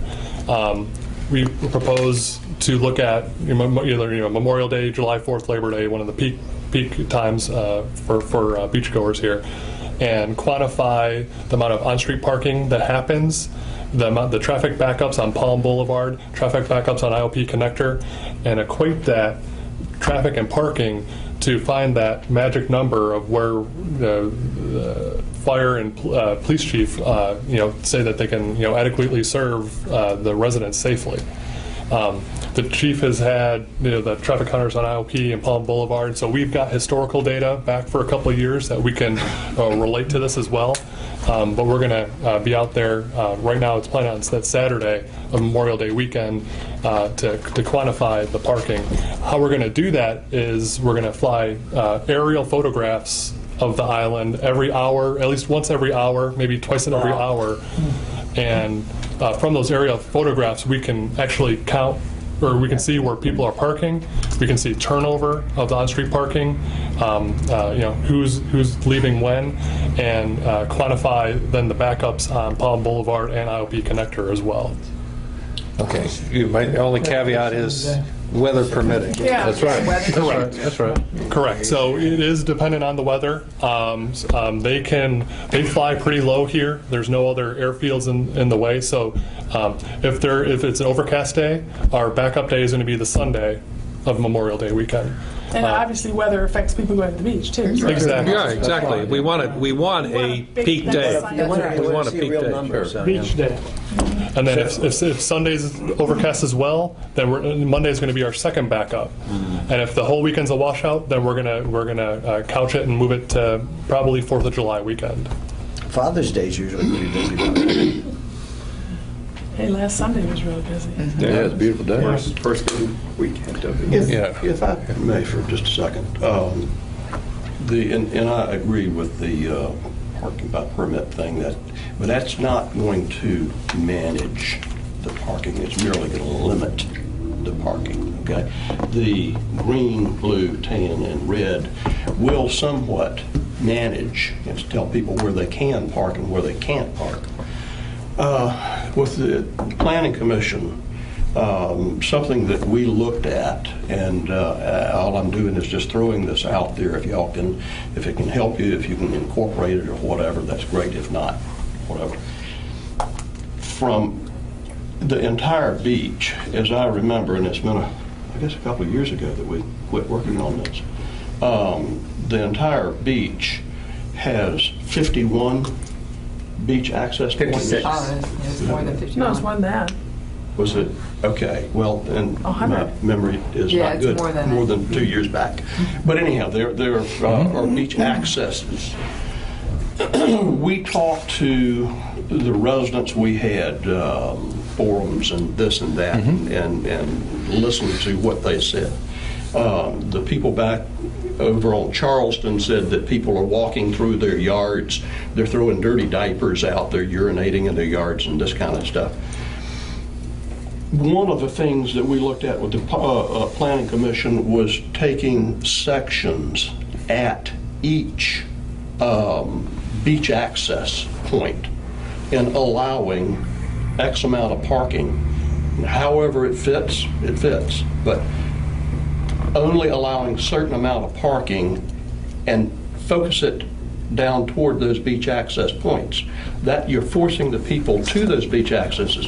They're not going through people's yards and this and that. And of course, and that in itself would do some limitations. But that was one of the things that we looked at, and then we looked with the beach management program as to how many cars we'd have to park at each, or allow at each access. So that's something that we looked at. I don't know whether I think we'll be so limited when we that it'll take go care through of the 4 foot, 8 foot, 4 foot. That'll in doing focus people into certain areas that have enough right of way. Something else that you also have the ability to do is look at sight distance in driveways. I mean, if you force a lot of parking right into one area, people are going to be parking 2 inches from that driveway. So anyhow, like I said, just throw that out. Those are good points, because I mean we're doing baby steps, and the chief and I have talked about baby steps on our parking, the corners, the fire hydrants, and I think driveways should be a major thing. Then you can find, well, this house has 2 driveways, so, but safety, again, we come back to this safety thing. Mailboxes, this Palm Boulevard has all the palm trees you put up there. It's beautiful. I mean, those are, how do we parallel park amongst those, 4 feet off the road, 8 feet, and then another 4 feet? Seems to be working. Well, you don't have to parallel. No, but I'm talking on the landward side. On the inlet, you don't have to parallel parking. You could still be. Yeah, right. There's plenty of room It's up to us. We could say perpendicular parking there Right. if we You- chose to. I'd like to not do that. If everybody needs a permit, what are we going to do with delivery trucks and the landscaping companies that actually they park right in the middle of the street? So. But I don't see that I don't changing. see how we, I think we could exempt them. No, you already passed the law not exempting them. if they have a Yeah, business remember? license, they're okay? it's a function of the, we got to get down to the details. We're still at flying at 10,000 feet. We're not in for a landing here yet, so Mayor, when I we had come one closer, question. please. It goes back to sort of the time of day and the term of it. And I think at some point we talked about maybe doing certain days of the week to even limit it more. I guess from my perspective, the legal perspective, I'd love for this to be as small of a term as possible in every way, so that we're minimizing the effect it's going to have. But I don't know if that's something that needs to be 7 days a week during this season, or if we could make it weekend only. And I didn't know if you had thought about that as well. So 7 days. 7 days a week. Summertime, 7 days. Make it consistent, oh my gosh, I can't be here on Tuesday. Is it a problem? I guess my question is, I mean, do you all feel It's building to be a problem. It's Yeah. not every day, but if it's a nice day, it's probably Fridays are packed, Saturdays, My Sundays are question would packed. be is, we look at our city parking lots and how many days they're filled, which is probably like 48 days out of the season. I think that's the number I saw in there, year round. So when it's filled, those people are going to go elsewhere, which is the neighborhoods. Well, they're going, yeah. And people have their preferred section of the beach. People have been coming here for years and years. They always go to 21st. They always go to 34th. They're not going to try the parking lot first anyway. They don't even go to. And if we look at the total number of parking, according to the beachfront manager, it says we have 1582, and subtract out of that the ones that are down at the Charleston County Park from that 1582. In our park too, right? In our lot. And then our park is like 362, no, that's 362 park, 384, well, 320 at the city-owned lots. And then the 150 places on. I don't think that you can go by that the lots are full 45 days, 48 days right now. You can't do that because there's free parking up and down the streets. Right. If you start to charge, that's going to change things. Yeah, we drive into the commercial lot, which is Exactly. I feel like a herder, Turtles. not a shepherd. Well, this has been good. do you We've been have- going at this. I'm sorry. Yeah, I was just wondering, did you have? We've been going at this for 2 hours, and I do appreciate your time. I think it's good direction in terms of where we're headed, the confirmation. I just wanted to make sure we didn't start going down a rabbit trail that was not consistent with what you were thinking. So the next steps, again, we're thinking that, well, first of all, let me say one other thing.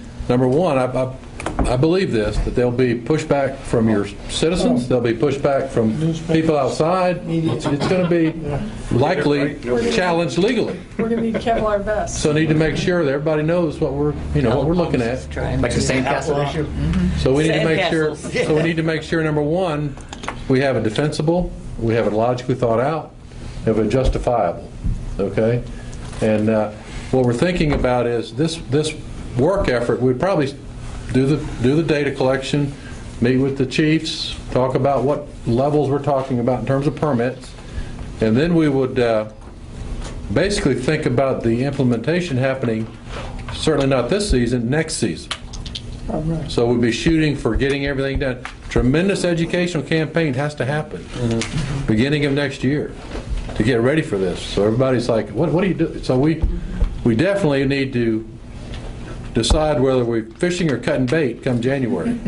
Can I make a request from the city that as information comes in, that it's dispersed to the council members also and to the planning commission? So instead of getting this today, we get this in advance so we can be thinking and digesting, because it's a lot of information. It is. Yeah, but you couldn't have digested this without their dialogue and explanation. I mean, Well, I know you're a quick study, but I'd like But to, yeah, it's not I'd like to set up another workshop. Let's plan ahead now, and let's look at something where, when you'll be able to come back and give us an update on the project. I don't know if we need it After they to. collect their data. We would like to collect it. I think the optimal time is collect the data, allow us to come up with general ideas about how many permits, why are we thinking that, and then also come in with some costs.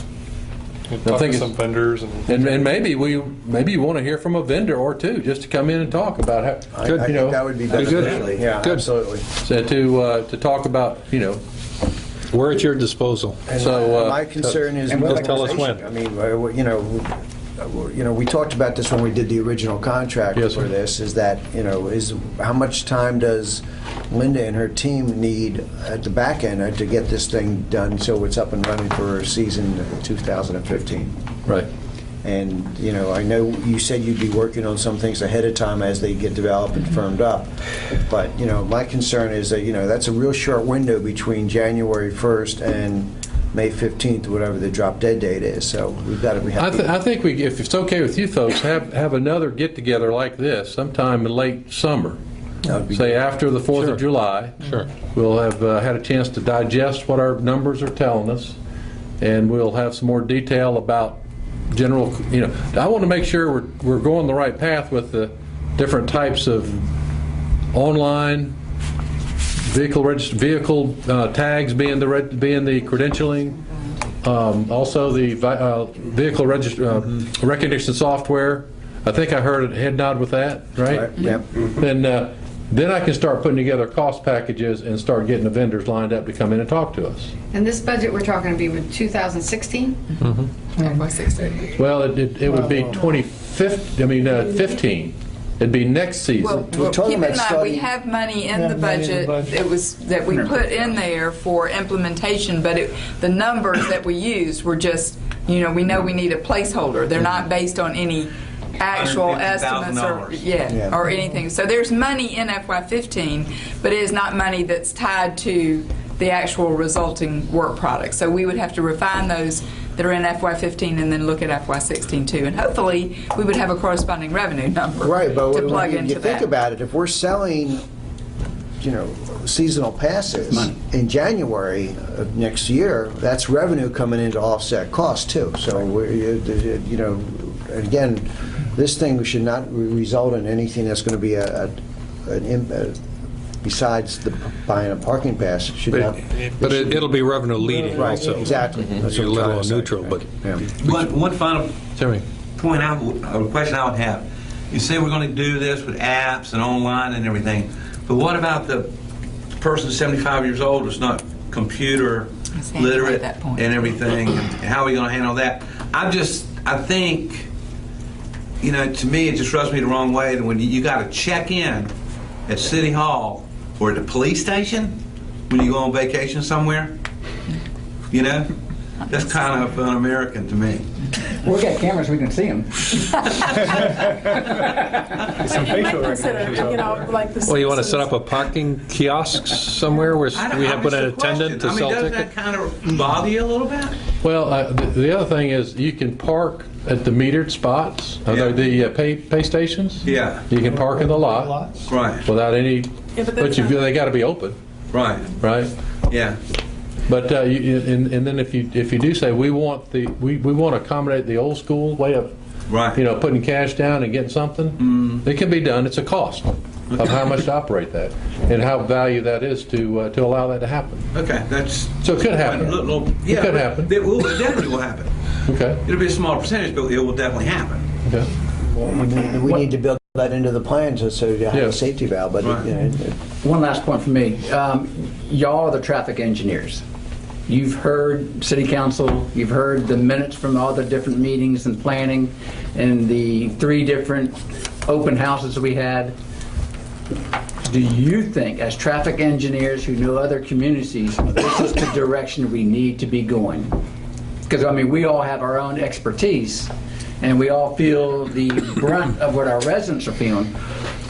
Do you think this is the best route for us to be going? If this council is serious about getting a handle on how much parking, and you feel you're overrun with parking, this is the right way to go. But it's not without bumps in the road, guys. It's not without bumps in the road. There'll be plenty of gnashing of the teeth before this is said and done. And it'll probably be 2 or 3 years before it settles down.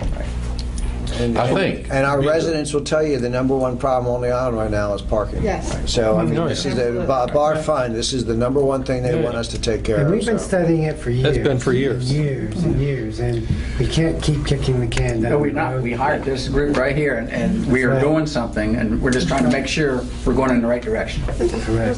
a thought Yes, please, we were people. doing when we were having one of our open houses about the parking. I went and talked to a whole bunch of neighbors on some of the numbers straight. And I said, well, you put up your sprinklers and you put up stuff to stop the parkers. What if we made this no parking? He said, oh, well, that's not friendly.